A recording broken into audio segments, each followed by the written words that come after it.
تخيل تروح تجدد رخصة عربيتك، متوقع ترخص سنة وفجأة الموظف يقولك الترخيص هيطلع 3 شهور بس. يا ترى ايه علاقة قسط العربية بالترخيص؟ أنا محمد ودي دقيقة بنكية، في دقيقة واحدة هتعرف حقك.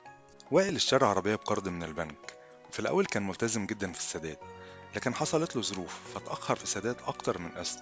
افتكر إن الموضوع هيبقى مجرد غرامة أو فايدة تأخير، لكن اتفاجئ إن عدم انتظامه في السداد بدأ ينعكس على إجراءات تخص العربية نفسها. علشان كده لو عربيتك ممولة بقرض، الالتزام بالأقساط مش علشان تتجنب الغرامة بس.